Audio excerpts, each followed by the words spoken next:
Part 1, The Diplomatic Incident, the Starship Harmonies.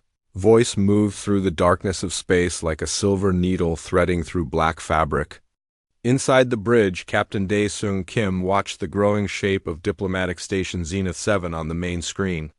The station looked like a massive flower made of metal and glass, with petals that housed different alien species.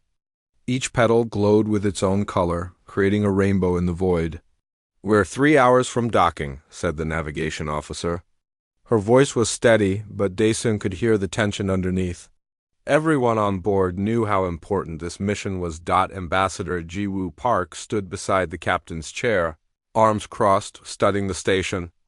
Ji-woo had gray streaks in her black hair and sharp eyes that missed nothing. She had spent 15 years learning alien languages, customs, and laws. This trade negotiation could open new worlds for human colonization. Failure was not an option. "The Valorians confirmed our docking port," Ji-woo said. "Bay 7 as requested. They've agreed to keep us separated from the Krath delegation until the formal meetings begin." Dae-Sung nodded. The Krath were insectoid beings, prey species who had been hunted almost to extinction by predators centuries ago. They were nervous around humans. Around any predators. The Galactic Council had strict rules because of species like the KRA-TH. Dr. Hana Choi entered the bridge, her tablet glowing in her hands. She was the xenobiologist, the one who understood alien minds and bodies. She looked worried. "Ambassador, I need to speak with you privately," Hana said quietly. Gawoo's eyes narrowed. "We're 3 hours from the most important negotiation of my career. Can it wait?" "No," they moved to the captain's ready room. Dae-Sung followed. When the door closed, Hana took a deep breath. "Your husband just sent an urgent message. Your mother had a stroke. She's stable, but she can't take care of Minji," Ji-woo whispered. Her face went pale. "Tae-hyun is already on a transport ship. He and the baby will arrive at the station in 6 hours. He couldn't reach you earlier because we were in communications blackout during the jump." Wu sat down heavily. Minji was 11 months old, just learning to crawl, always putting things in her mouth. Ji-woo had left her daughter with her mother for this 2-week mission. It was supposed to be simple, safe. "He can't bring her here," Dae-Sung said. "The treaty! I know the treaty," Ji-woo snapped. She pressed her hands to her face. "Article 47, Section 3. No apex predator species shall bring specimens of their kind to diplomatic venues." It was written after the Krath massacre. Hana sat down across from Ji-woo. "I've been reading the treaty's exact wording for the past hour. And there might be a loophole?" "A loophole?" Dae-Sung leaned forward. "The treaty defines an apex predator by specific biological markers. Fully developed hunting instincts. Mature sensory systems for tracking prey. Autonomous survival capability." Hana pulled up text on her tablet. "A human infant has none of these. Minji can't hunt. She can't track. She can't even feed herself. By every definition in the treaty, she isn't an apex predator." Wu looked up, hope flickering in her eyes. "You're saying we can argue she's exempt?" "I'm saying the treaty's language doesn't technically cover her, but ... Hana hesitated. "The spirit of the law is different from the letter. The council won't like us finding loopholes." Dae-Sung walked to the window, watching the station grow larger. "If we send Tae-hyun and Minji back, we abort the mission. The Valorians will see it as disrespect. We've waited 2 years for this opportunity. If we let them dock and the council finds out, they could expel humanity from diplomatic relations entirely," Hana countered. Ji-woo stood up. "What if they don't find out? We keep Minji in our quarters. She's a baby. She sleeps most of the day. Tae-hyun can keep her quiet during the negotiations." "It's risky," Dae-Sung said. "Everything about being human in the galaxy is risky," Ji-woo replied. "They barely let us join the council. Half the member species think we're going to start hunting them. We're always one mistake away from being kicked out." She looked at both of them. "But I won't sacrifice my family for politics. If we can't make this work, we tell the truth and face the consequences." Dae-Sung made his decision. We proceed. Hannah, prepare a legal brief on the treaty language. If anyone questions us, we need to prove we're technically in compliance. Ji-woo, focus on the negotiations. I'll coordinate with Tae-hya when he arrives. The next 3 hours passed in a blur of preparation. The Harmony's voice docked smoothly. The station's interior was beautiful and strange. Corridors curved like the inside of a shell, walls changing color based on who walked through them. The air smelled like flowers and electricity. Their quarters were in the human-designated section, where gravity and atmosphere matched Earth normal. The rooms were simple but comfortable. Ji-woo barely had time to unpack before her first meeting. Chancellor Thilrana of the Valurians stood nearly 8 feet tall. Her body was elegant, covered in soft fur that shifted from brown to gold. Anta-like structures rose from her head, decorated with glowing crystals. Her eyes were large and dark, seeing in spectrums humans couldn't imagine. "Ambassador Park," the Chancellor said in perfect English. "Welcome to Zenith 7. We hope your journey was pleasant." "Thank you, Chancellor. We're honored to be here." They walked together toward the negotiation halls. Other species moved through the corridors. Hannah had taught Ji-woo to recognize them. The Orvathi looked like dolphins in mechanical suits filled with water. The Trem were living stones, moving slowly, thinking slower. The Krath kept their distance, antennae twitching nervously when humans passed. "The Krath are still uncomfortable," Thilrana observed. "We've assigned them quarters on the opposite side of the station. We understand their concerns," Ji-woo said carefully. "Humans are committed to proving we're trustworthy partners. Words are easy, Ambassador. Actions matter more." The first negotiation session began in a circular room with no chairs. Different species had different needs. The Valurians stood. The Orvathi floated in their suits. The Trem rested on raised platforms. Humans stood, trying not to look tired. They discussed trade routes, resource sharing, and colony rights. Ji-woo was skilled, finding compromises, building bridges with words. But her mind kept drifting. Tae-hya would arrive in 3 hours. Where was the transport now? Was Minji fussy? Was she crying? Then, in the middle of a complex point about mining rights, they all heard it, a baby's cry. Loud, piercing, unmistakable. It came through the ventilation system, echoing through the halls. The Krath representative, Scholar Tikka, froze. His antennae shot straight up.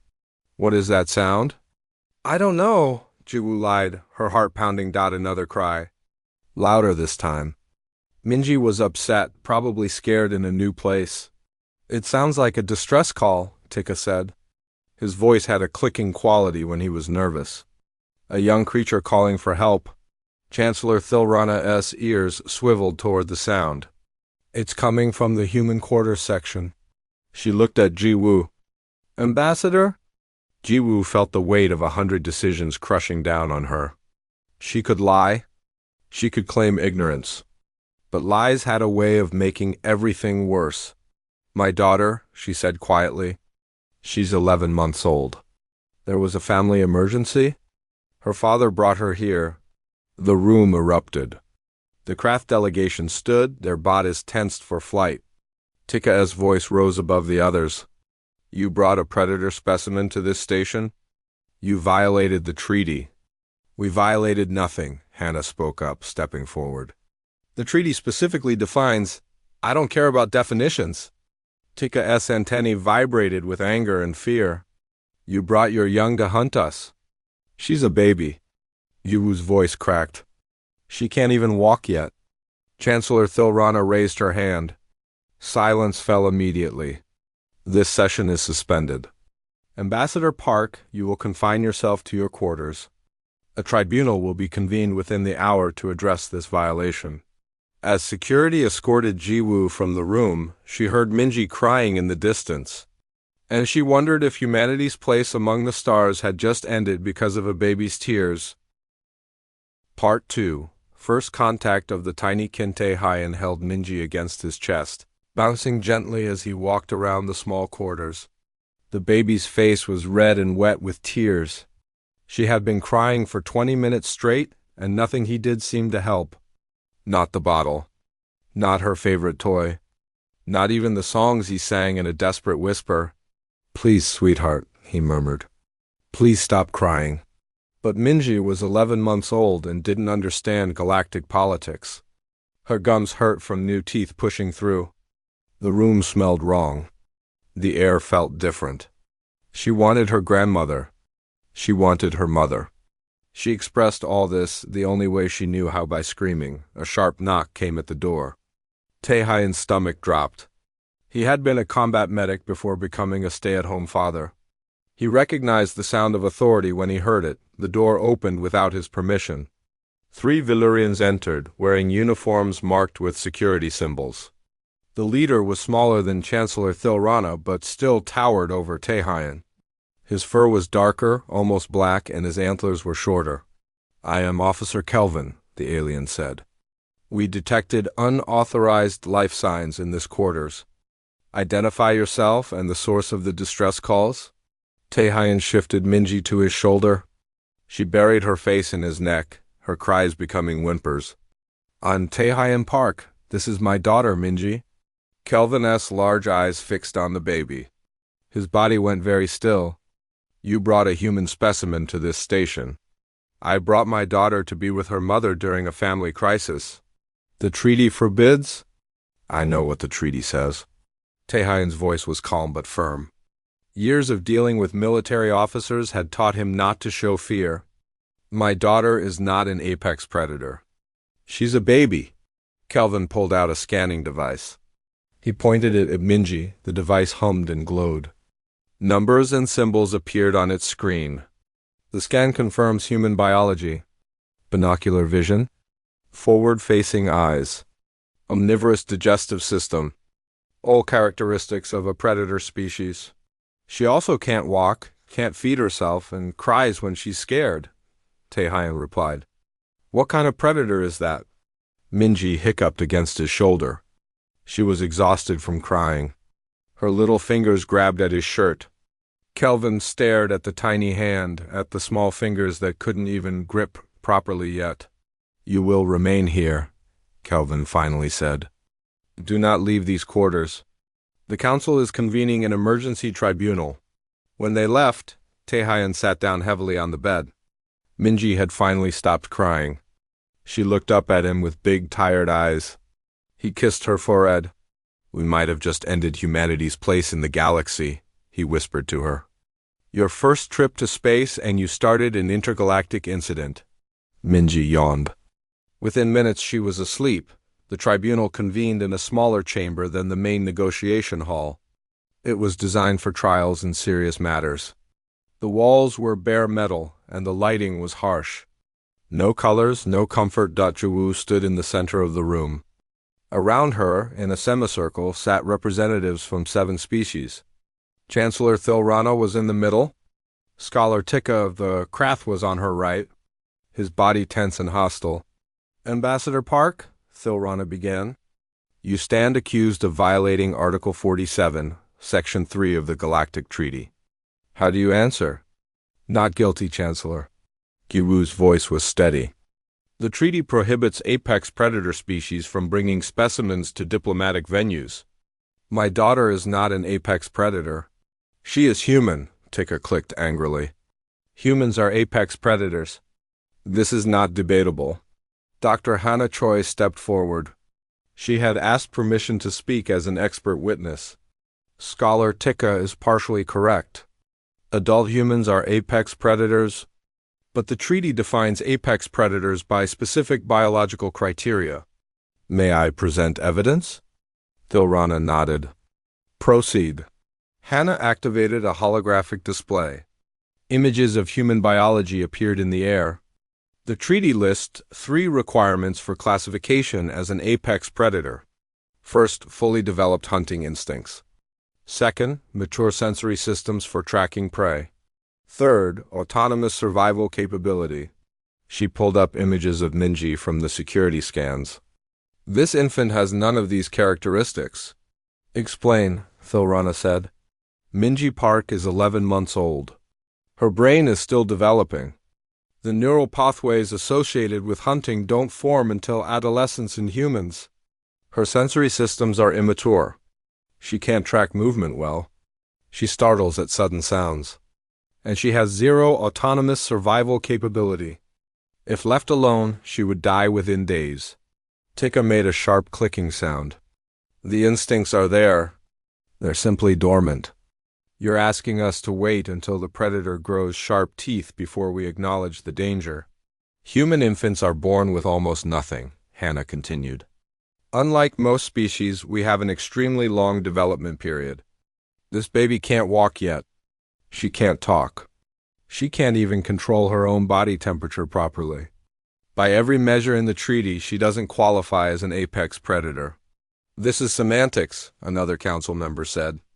This one was Orvathy, speaking through a translator built into her water suit. The spirit of the treaty is clear. No predators in diplomatic spaces. The treaty is law, Jawu said firmly. If the council wants to rule based on spirit rather than letter, then change the treaty. But as it stands, my daughter's presence violates no written law. The chamber filled with arguing voices. Different species had different opinions. The Trem representative, ancient and slow-thinking, finally spoke. His voice sounded like stones grinding together. There is precedent for this debate. The Krath themselves brought their larvae to diplomatic functions. Before the massacre, the larvae are prey, even more vulnerable than adults.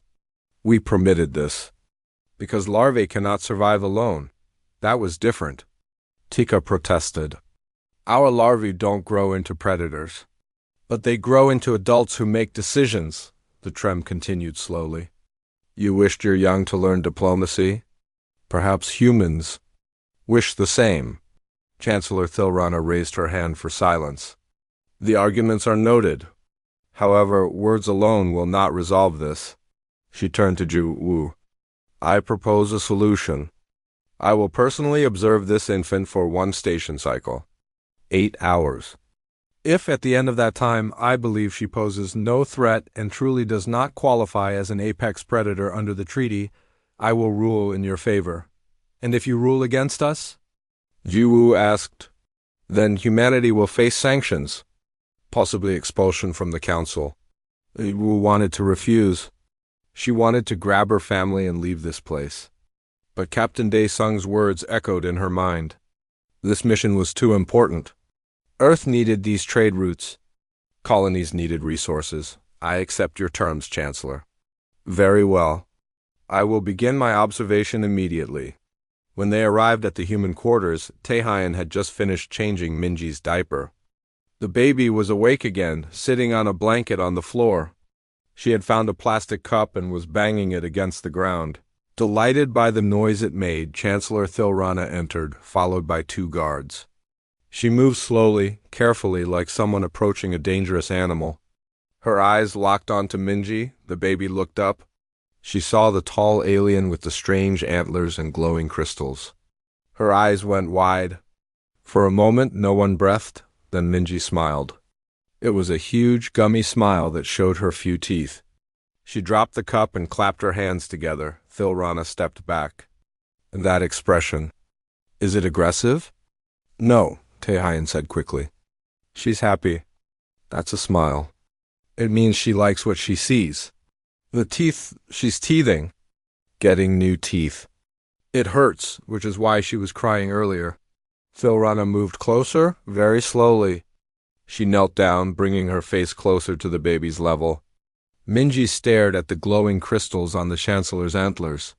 She reached out with one chubby hand. Should I? Thilrana started to pull away. She wants to touch the lights, Taehyun explained. May she? I promise she won't hurt anything. She doesn't have the strength. Hesitantly, Thilrana leaned forward. Minji's tiny fingers touched one of the crystals.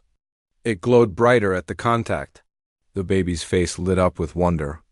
She made a sound, something between a laugh and a squeal of delight. For the first time, Chancellor Thilrana saw the human infant not as a small predator, but as a child, young, innocent, curious about the universe. How long, Thilrana asked quietly, do human young remain this helpless? Years, Taehyun replied. Minji won't walk independently for another month or two. She won't talk in full sentences for another year. She won't be able to survive on her own until she's at least 16 or 17 years old. That is, Thilrana struggled to find words. That is an enormous investment of time and resources. Yes, that's what makes us human. The observation had only just begun, but something had already shifted in the Chancellor's enormous eyes. She watched Minji try to crawl toward a toy and fail, flopping onto her belly. She watched the baby's frustrated tears and how quickly Taehyun comforted her, and she began to wonder if perhaps these predators were not what she had expected at all. Part 3. The Chancellor's Observation. The first hour passed in careful silence. Chancellor Thilrana sat in a chair designed for human bodies, looking enormous and out of place. Her guard stood by the door. Taehyun played with Minji on the floor, trying to act natural while the most powerful being on the station watched his every move. Minji didn't care about politics. She had found her favorite toy, a soft cloth book with pictures of animals from Earth. She grabbed at the pages with uncoordinated hands, sometimes hitting herself in the face when her motor control failed. Each time this happened, she looked surprised, as if her own hand had betrayed her. She strikes herself, Thilrana observed. Is this normal? Very normal, Taehyun replied. She's still learning how her body works. Sometimes she scratches her own face by accident. We have to keep her fingernails trimmed short. She cannot control her own limbs? Not well, watch. Taehyun placed a colorful ball just out of Minji's reach. The baby saw it and wanted it. She lunged forward, trying to crawl. Her arms moved. Her legs kicked. But instead of moving forward, she went sideways, then backward. She ended up further from the ball than when she started. Minji's face crumpled. She was going to cry. Taehyun quickly moved the ball closer. Here, sweetheart. I'll help. Minji grabbed it and forgot about her frustration immediately, focused on trying to fit the entire ball in her mouth. Why does she put everything in her mouth? Thilrana asked. That's how babies explore the world. Taste, texture, temperature. Her hands can't tell her much yet, so she uses her mouth. It's not hunting or biting. It's learning. Thilrana made a note on a small device. She was keeping records, Taehyun realized. Evidence for her judgment. 2 hours in, Minji needed to eat. Taehyun prepared a bowl of mashed sweet potato and banana. He strapped Minji into a portable high chair. The Chancellor watched with intense focus as feeding time began. It was messy. Minji grabbed at the spoon, knocking it out of Taehyun's hand. Food ended up on her face, in her hair, on the tray. She had no coordination, no precision. When she tried to feed herself, more food ended up on the floor than in her mouth. She cannot feed herself, Thilrana said. No, she tries, but she needs help. She needs help for months yet. What would happen if you didn't feed her? The question was clinical, but Taehyun heard the real meaning behind it. She would starve. She doesn't understand how to find food. She doesn't know what's safe to eat. If I put her in a room full of food, she might eat something poisonous or choke on something too large. Without constant care, she'd be dead in days. Thilrana's fur rippled, a sign of emotion in Valyrians. This is true of all human young? All of them. We're born completely helpless. It takes years before we can survive alone. Even then, human children need guidance until they're adults. Why? The Chancellor leaned forward. This seems like a terrible evolutionary strategy. Your young are vulnerable for so long. Prey for any predator. How did your species survive? Taehyun wiped mashed sweet potato off Minji's cheek. We survive because we protect our young. All of us, not just parents. Human societies evolved around childcare. We share the burden. We teach them together. An entire community raises each child, but the cost is worth it. Because those years of helplessness, they're also years of learning. Human brains grow enormous compared to our body size. All that learning time makes us adaptable, creative. We can live in any environment, solve complex problems. And we learn to care deeply about protecting the weak. Thilrana was quiet for a long moment. You're saying that your predatory nature is balanced by this protective instinct? I'm saying we're more than just predators. 3 hours into the observation, Minji started to fuss. She rubbed her eyes. She whimpered. Taehyun recognized the signs immediately. Nap time, he announced. He carried Minji to a small crib in the corner of the room. He laid her down, gave her a soft blanket, and turned on a small device that made white noise sounds. Within minutes, the baby was asleep. Thilrana stood and walked to the crib. She looked down at the sleeping infant. Minji's mouth was slightly open. Her tiny chest rose and fell with each breath. She looked impossibly small and fragile. She sleeps without awareness of her surroundings, Thilrana said softly. Any predator could take her. Yes, that's why human parents rarely sleep deeply. We evolved to wake at the slightest sound. Even now, if Minji makes a noise, I'll hear it instantly. This is the life of all human parents. For years, constant vigilance, constant care. Thilrana turned away from the crib. May we speak? Without waking her? They moved to the far side of the room. The Chancellor's guards remained by the door, silent observers. Taehyun offered her water, which she declined. They sat across from each other. I must confess something, Thilrana said. I came here expecting to confirm my fears. I believed human young would show signs of predatory behavior, aggression, hunting instincts, something that would justify my prejudice. And now?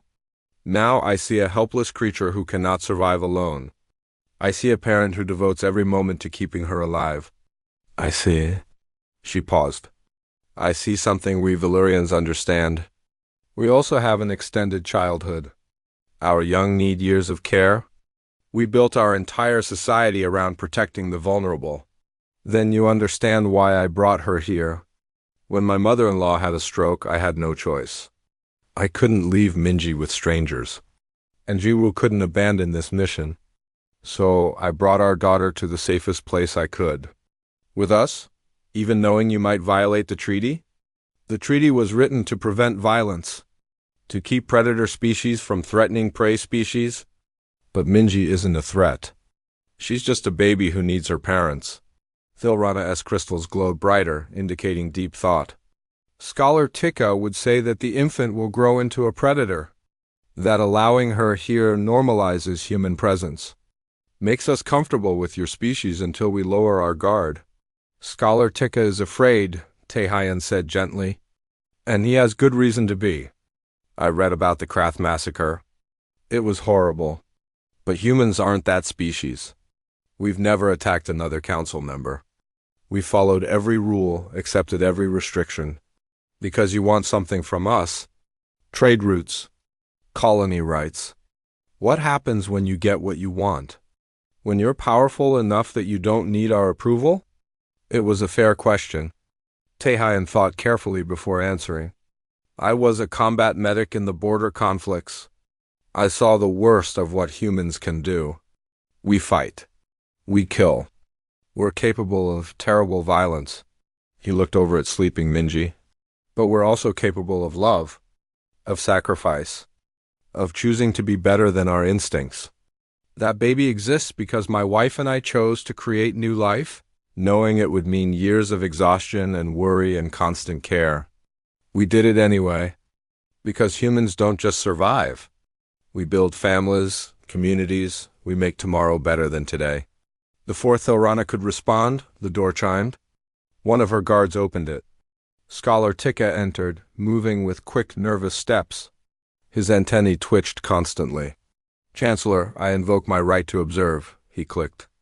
The Krath were victims of predator violence. We deserve to witness your assessment. Thilrana's fur rippled with annoyance, but she nodded. Very well, Scholar. You may observe.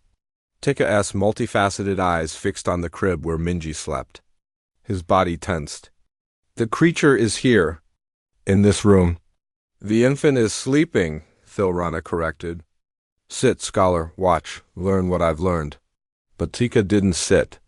He moved closer to the crib, keeping his distance but studying the baby intently. His antennae scanned the air, detecting chemical signals humans couldn't sense. Her respiration rate is elevated, he observed. Stress response? She's dreaming, Taehyun said. Babies dream a lot? Probably about food or faces or things she saw today. How do you know she isn't dreaming of hunting? Because she doesn't know what hunting is. Minji stirred. Her face scrunched up. She made a small sound, somewhere between a whimper and a sigh. Then she settled again. Tika jumped back as if burned. She vocalized. A warning call? No, just sleep sounds. Taehyun stood slowly, not wanting to alarm the Krath further. Scholar, I know you're afraid, but I promise you, my daughter is no threat. Would you like to see proof? What proof could you offer? Taehyun walked to a cabinet and pulled out a medical scanner, the kind parents used to check their children's health. This scanner shows biological functions. I can show you her brain activity, her heart rate, her stress responses. You'll see she has no predatory reactions. She's just a baby. Tika hesitated. His species valued data and science. Slowly he nodded. Taehyun gently placed the scanner over sleeping Minji. Images appeared on a small screen. Tika moved closer, his scientific curiosity overcoming his fear. Her neural activity. Tika studied the patterns. These structures here, what are they? Developing brain regions. This one is for language. This one for social bonding. This one for memory. And these? Tika pointed to other areas. Those will eventually help with spatial reasoning and pattern recognition. But they're not mature yet. See how faint the signals are? But they exist, Tika insisted. These are the structures that will make her an effective hunter in the future. They're also the structures that make humans good at mathematics, at art, at engineering. Scholar, you have similar brain structures. All intelligent species do. Part 4. The Krath's fear and understanding. Ming woke up from her nap an hour later. She was groggy and confused, looking around at the strange room with frightened eyes. When she saw her father, she reached for him immediately. Taehyun picked her up and she buried her face in his shoulder. She seeks you for protection, Tika observed. He had remained in the quarters, watching everything with scientific intensity. Even upon waking, her first instinct is to find her parent. Yes, human babies form strong attachments. They need to know their parents are nearby. Otherwise, they panic. Thilrana checked the time on her device. We're halfway through the observation period. Scholar, you arrived 4 hours late. Will you stay for the remaining 4? I will, Tika said. I must understand this. Doctor. Hannah Choi arrived with food for everyone. She had brought human meals for Taehyun and dishes appropriate for Valyrians and Krath. They ate together in awkward silence. Minji was more alert now, looking at the aliens with curious eyes. She was especially fascinated by Tika. His body was so different from anything she had seen before. His exoskeleton gleamed like polished stone. His antennae moved independently. His multiple arms performed different tasks simultaneously. Minji stared at him with her mouth open. Why does she stare? Tika asked nervously. She's curious, Hannah explained. Human infants study faces and forms. They're trying to understand what different beings are. It's not aggression, it's learning? Minji reached one hand toward Tika. She opened and closed her fingers, a gesture that meant she wanted something. What does she want? Tika backed away slightly. She wants to touch you, Taehyun said. To learn what you feel like. But only if you're comfortable with that. Tika looked at Thilrana. The Chancellor nodded slowly. It's your choice, Scholar, but I believe it would be educational. After a long hesitation, Tika extended one of his lower arms. It was covered in hard chitin, colored in patterns of green and black. He held it out, keeping the rest of his body far from the baby. Taehyun carried Minji closer. Gentle, he told his daughter, even though she couldn't understand the words yet. Be gentle. Minji's tiny hand touched Tika's arm. Her fingers explored the smooth, hard surface. She patted it, scratched at it lightly with her fingernails. Then she laughed, delighted by this new texture. Tika went completely still. That sound! What is it? Laughter. She's happy. She thinks you're interesting. I am interesting? Something in Tika's posture changed. She's not afraid of me? She's not afraid of anything yet? That's part of being this young. She doesn't know what's dangerous. That's why she needs constant supervision. Minji grabbed at Tika's antenna. Taehyun gently redirected her hand. No, sweetheart. That might hurt the nice scholar. She attempted to grab my sensory organ, Tika said. If she had succeeded, it would have hurt you and I would have stopped her immediately, Taehyun finished. Human parents protect others from their children just as much as we protect our children from the world. Hannah pulled out her tablet. Scholar Tika, may I show you something? I've compiled comparative brain scans. Infant humans, infant Krath, infant Valurians, and several other species. Tika moved away from Minji to examine the data. His antennae focused on the screen with laser intensity. These are similar. The patterns are remarkably similar. Yes, all infant species show underdeveloped threat assessment, limited motor control, and high dependency on parental care. These aren't traits unique to humans or prey species. They're universal characteristics of young beings. But humans mature into predators, Krath do not. True, but look at this. Hannah pulled up another set of scans. These are adult brain patterns. Human, Krath, Valurian, and Trem. Now look at the regions associated with empathy, social bonding, and parental care. Tika studied them. His antennae twitched. Humans have the largest development in these regions, even larger than ours. Exactly. The human brain dedicates enormous resources to understanding others, forming relationships, and caring for young. Yes, they have predatory capabilities. But they also have stronger social bonding than most species we've encountered? You're saying they evolved to be social predators? I'm saying they evolved to be cooperative. Hunting in groups required trust and communication. But that same cooperation extends to childcare, community building, and diplomacy. You can't separate the predator from the caregiver. They're both essential parts of what makes humans human. Tika sat down heavily. He looked at Minji, who was now chewing on a rubber toy shaped like a star. I don't know what to believe anymore. Taehyun sat beside him, careful to maintain respectful distance.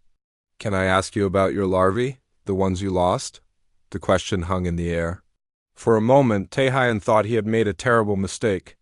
But then Tika began to speak. They were in their third instar, old enough to communicate, but still vulnerable. We kept them in a secure facility because... He paused. Because I was on diplomatic duty, away from home, doing the same thing your mate is doing now. You were trying to make a better future for them. Yes, the predator species that attacked, they called themselves the Vreniks. They were new to the council. They seemed peaceful at first. But they saw us as prey, as food. They attacked our facilities, our homes, our nurseries, and they used our children's distress calls against us. Taehyun felt sick. That's evil. That's not hunting. That's torture. That's why the treaty was written. Why no predators are allowed near diplomatic functions. We couldn't trust anyone with forward-facing eyes and sharp teeth. Tika looked at him directly. Why should we trust humans? Because we're not the Vreniks. We've studied your history. We know about the massacre. And we've spent 15 years proving we're different. We've never attacked a council species. We've shared our technology, our resources, our culture. We're trying to earn your trust, scholar, one day at a time. Words are easy, you're right, so watch my actions. I could have left Minji on Earth. It would have been easier. Safer for my career. But I brought her here because she needs her parents. I put my family first, even knowing it might cost us everything. What does that tell you about human priorities? Tika was quiet for a long time. Minji had dropped her toy. She looked at the Krath scholar and made a babbling sound, something like Baba Baba. She smiled at him. She's trying to communicate, Hannah said softly. She doesn't have words yet, but she's experimenting with sounds. That's how human language develops. We do the same, Tika said. Our larvae practice their clicking patterns before they can form proper words. He made a soft clicking sound back at Minji. The baby's eyes went wide. She laughed and clapped her hands. Then she tried to make a clicking sound, but it came out as a wet raspberry noise. She found this hilarious and did it again, for the first time since entering the room. Scholar Tikka's body relaxed. She's playing. She thinks you're playing with her, Tehayan explained. She's having fun. Thilrana had been watching everything in silence. Now she spoke. Scholar, do you believe this infant is a threat to the craft people? Tikka looked at Minji. The baby was making raspberry noises and kicking her legs, thoroughly entertained by her new friend. No, he finally said. This specific infant is not a threat. And what about the principle? The precedent of allowing predator young into diplomatic spaces? That was the harder question. Tikka stood and walked to the window. Outside, stars glittered in the endless dark. I have been afraid for so long. Since the massacre, I've lived with fear every day. I see danger everywhere, and fear has kept me alive. But fear has also kept me from living. He turned back to the room. I cannot speak for all Krath, but I can speak for myself, I believe.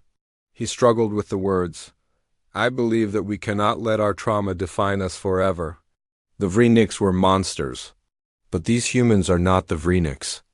And this child is innocent. Thank you, Scholar, Thilrana said. Your testimony will carry weight with the council. There's something else. Tikka approached Tehayan. May I hold the infant? I need to understand completely. Tehayan's heart raced. This was dangerous. If Minji got scared and cried, if she struggled or scratched, it could undo everything. But he saw the desperate need in Tikka's posture, this being needed to heal. Yes, but let me show you how. He demonstrated how to hold a baby, how to support the head, how to keep her secure but comfortable. Then very carefully he transferred Minji into Tikka's multiple arms. The scholar held her awkwardly at first. Minji looked up at this strange being holding her. She could have screamed. Should have screamed by all logic. She was in the arms of something completely alien. Instead she grabbed one of his antennae. Not hard, just curious. Tikka flinched but didn't pull away. She trusts you, Tehayan said softly. She feels safe. Tikka looked down at the tiny human. She was so light, so fragile.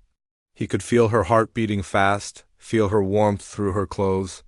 She was completely helpless in his arms, and he understood. This was what the Vreniks had destroyed. Not just bodies, but trust, innocence, the possibility of different species caring for each other's young. They had poisoned the well for everyone. I lost my larvae, Tikka said, his voice breaking. But their memory shouldn't be used to spread more fear. They wouldn't want that. Part 5, Actions Beyond Words. The diplomatic hall was enormous. The ceiling rose 50 feet above the floor, decorated with symbols from every council species. Representatives from 40 different worlds sat in sections designed for their unique biologies. Some stood, some floated, some rested in specialized environments. All of them turned when the doors burst open. Tehayan entered first, carrying Minji against his chest. The baby's eyes were wide, overwhelmed by the vast space and hundreds of alien beings. Dr. Hana Choi followed. Then Chancellor Thilrana and Scholar Tikka. The guards came last. Ambassador Jiwoo had been in the middle of explaining Earth's proposal for shared mining rights. She stopped mid-sentence when she saw her family. Her face went pale. The room erupted. Voices in a dozen languages filled the air. Translators struggled to keep up. One word repeated over and over in all languages. Predator, a Valyrian representative, stood pointing at Minji. There is a human specimen in this chamber. This is a violation. Others joined the outcry. The Krath delegation rose as a group, their bodies tense for flight. Several smaller species retreated toward the exits. Order! The voice came from Elder Shan of the Trem. He was the oldest being in the room, his stone-like body covered in mineral deposits that told of millennia of life. When he spoke, everyone listened. There will be order in this chamber. The noise died down. All eyes remained on the human infant. Captain Daesung stepped forward. He had been in the observers section, but now he moved to stand beside Ambassador Park. Council members, there's been a reactor fluctuation in Section 7. Radiation levels are rising. We had two choices: risk my crew member's child's health or bring her through this chamber to reach the shielded zones. We chose her safety. You chose to expose us all to a predator, shouted a representative from the Orvathy. You knew the rules. The child needed protection, Daesung replied firmly. No rule is more important than that. Convenient, another voice called out. You create an emergency to justify bringing your weapon into our midst. Taehyun's arms tightened protectively around Minji. The baby felt his tension and began to whimper. The sound made several delegates flinch. Chancellor Thilrana moved to the center of the room. Her voice carried authority. Members of the council, I have spent the last 6 hours observing this infant as part of a formal tribunal. I was prepared to find evidence that would justify expelling the humans. Instead, I found something unexpected. What could you possibly find that justifies this violation? Demanded the Orvathy representative. I found a child. Helpless, dependent, innocent. I found a parent who prioritizes that child's safety above political gain. And I found that our treaty, written in trauma and fear, may be blinding us to important truths. Pretty words, someone muttered. But the treaty exists for a reason. Scholar Tikka stepped forward. The entire Krath delegation stared at him in shock. He was known as one of their most cautious members, most fearful of predators. What was he doing? I have also observed this infant, Tikka said. His voice clicked with emotion. I came prepared to condemn her. I lost my own offspring to predator violence. I carry that wound every day. He paused. But I have held this human child in my arms. I have felt her vulnerability. And I must ask the council, when did we become the kind of beings who threaten the innocent? No one is threatening her. A delegate protested. We're protecting ourselves. From what? From this? Tikka gestured at Minji. The baby was crying now, scared by all the loud voices. She cannot walk. Cannot feed herself. Cannot survive alone. By every measure in our treaty, she is not an apex predator. She is a dependent young. She will grow into a predator. And Krath larvae grow into adults who can make complex tools. Valurian calves grow into beings who can generate powerful electromagnetic fields. Trem spawn grow into living mountains. We all begin helpless and become powerful. The question is not what we become, but what we choose to do with that power. Ambassador Zhu found her voice. The treaty was written to prevent violence, to keep predator species from threatening prey species. But my family hasn't threatened anyone. We brought our daughter because she needs us. We disclosed her presence when asked. And when faced with a choice between politics and her safety, we chose her. Every time. That's what humans do.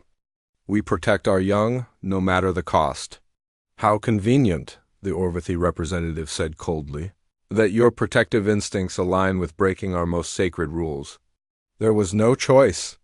Taehyun's voice rang out. He rarely spoke in diplomatic settings, but now anger overcame his caution. You think I wanted this?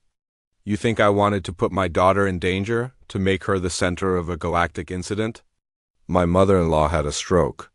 She almost died. We had no other family to care for Minji. I could have left her with strangers, with people she doesn't know, while she's crying for her grandmother and her mother. Or I could bring her somewhere I could protect her. I chose protection. And I'd make that choice again, no matter what it costs us. Minji's cries had become full-voiced wails. She was terrified. Too many people, too much noise, too much chaos. Taehyun tried to comfort her, bouncing gently, speaking softly, but she was beyond soothing. The sound of a human infant's distress cry was primal. It triggered responses in almost every species. Some wanted to help. Others wanted to flee. The Krath delegates were shaking. Make it stop, one of them begged. Please make it stop. I'm trying, Taehyun said desperately. She's scared. She doesn't understand what's happening. Elder Shan of the Trem moved forward. His stone body made grinding sounds with each step. He was ancient beyond measure, slow beyond patience. When he reached Taehyun, he extended one massive hand. May I? His voice was like continents shifting. Taehyun was too surprised to refuse. He watched as the elder's stone finger, surprisingly gentle, touched Minji's forehead. The finger glowed with a soft, warm light. Minji's cries quieted. She stared at the glowing light, mesmerized. I have witnessed the rise and fall of 17 civilizations, Elder Shan said. I have seen empires built and destroyed. And, in all my long existence, I have learned one truth. The measure of a civilization is how it treats its youngest and most vulnerable. He turned to address the council, his hand still glowing from Minji's fascination. The Vreniks who perpetrated the Krath massacre used young as bait, as weapons. They showed no care for their own offspring, let alone others. But these humans? He looked at Taehyun. This parent risked his species' entire diplomatic standing for one child's safety. That is not the action of a predator species. That is the action of a civilized people. But the precedent, someone started. The precedent, Elder Shan interrupted, is that we have allowed fear to make us smaller? The treaty was written to prevent violence. Has violence occurred? Has this infant attacked anyone? Has she shown any predatory behavior whatsoever? She will, someone insisted. When she grows. Then we judge her when she grows. We do not punish children for what they might become. We do not let our trauma poison our ability to see innocence. Chancellor Thilrana stepped beside the elder. I propose an amendment to the treaty. Article 47, Section 3 should be revised. Dependent offspring of any species, predator or prey, are exempt from predator-prey classifications during diplomatic functions. The protection and proper care of young supersedes biological categorization. That's too broad, a delegate protested. Is it? Thilrana looked around the room. How many of you have children? How many have left them behind to attend these negotiations? And how many of you have worried about them every single moment you've been away? Slowly, tentacles raised. Antennae tilted. Appendages of various kinds acknowledged the question. More than half the council. Then you understand, Thilrana said. You understand that sometimes family must come first? And you understand that judging these humans for bringing their child is judging them for being good parents. The Overthy representative wasn't convinced. This is emotional manipulation. They're using the child to, or not using anyone. Yuwu's voice cracked. You want to see manipulation? I'll show you manipulation. She walked to her family and took Minji from Taehyun's arms. The baby clutched at her mother, tears still wet on her cheeks. This is my daughter.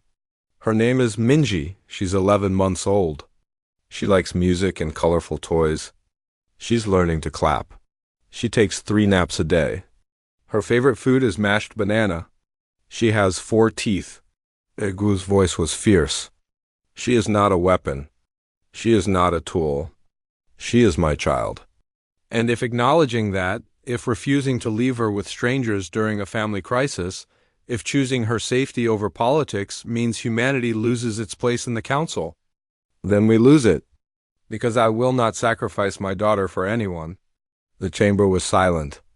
Minji had calmed in her mother's arms. She rested her head on Jiwoo's shoulder, exhausted from crying. Vote, Elder Shan commanded. All in favor of Chancellor Thilrana's amendment. The voting began. Each species had 1 vote. The Trem voted yes immediately. The Valurians voted yes. Scholar Tikka, speaking for the Krath delegation after a whispered conference, voted yes. The votes came in. Some yes, some no. The chamber watched the count on the main display. It was close. Very close. In the end, the amendment passed by 3 votes. The humans were cleared of treaty.